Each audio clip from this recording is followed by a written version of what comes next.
Hello बच्चों। हमारा प्रश्न है, अभिकथन है कि N N diethyl benzene sulphonamide क्षार में अघुलनशील होता है और कारण है नाइट्रोजन परमाणु से जुड़ा सल्फोनिल समूह इलेक्ट्रॉन अपनयक समूह होता है।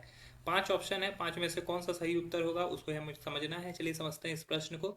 अगर बात की जाए इस प्रश्न की मुख्य अवधारणा की, तो मुख्य अवधारणा में हमें पहले समझना होगा कि N N diethyl benzene, diethyl benzene जो होगा, N N diethyl benzene sulphonamide,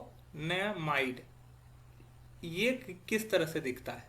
ठीक है, तो अगर इसकी बात करें तो ये होता है C2H5।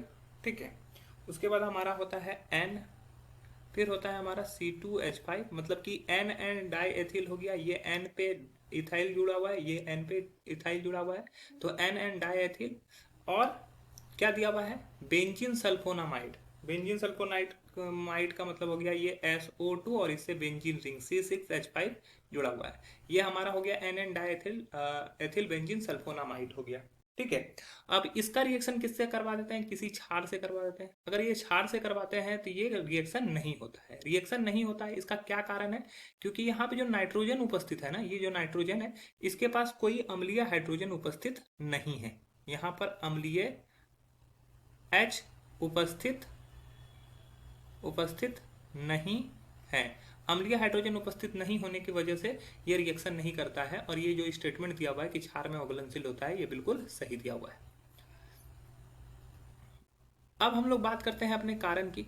तो नाइट्रोजन परमाणु से जुड़ा सल्फोनिल समूह इलेक्ट्रॉन अपनयक समूह होता है, तो ये बिल्कुल स्टेटमेंट ये भी सही है। C2H5, यहाँ पर से देखोगे N, इस पे लोन पेयर है, ये हो गया C2H5। अब यहाँ पर क्या है, SO2, ये SO2 और ये हो गया C6H5। तो यहाँ पर जो हमारा ये है, इसमें बोल रहा है सल्फोनिल समूह इलेक्ट्रॉन अपनायक समूह होता है, तो ये बिल्कुल अपनायक समूह होता है यहाँ पर। ठीक है, ये क्या करता है,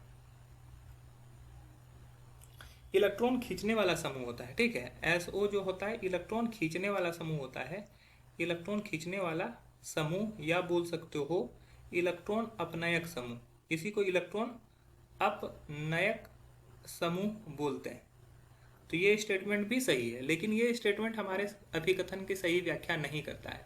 तो हम लोग बोलेंगे अभिकथन और तर्क दोनों सही है, लेकिन तर्क हमारे अभिकथन की सही व्याख्या नहीं करता है। ऑप्शन बी सही हो जाएगा, अन्य ऑप्शन गलत हो जाएंगे। आशा है यह प्रश्न आपको समझ में आया होगा। धन्यवाद।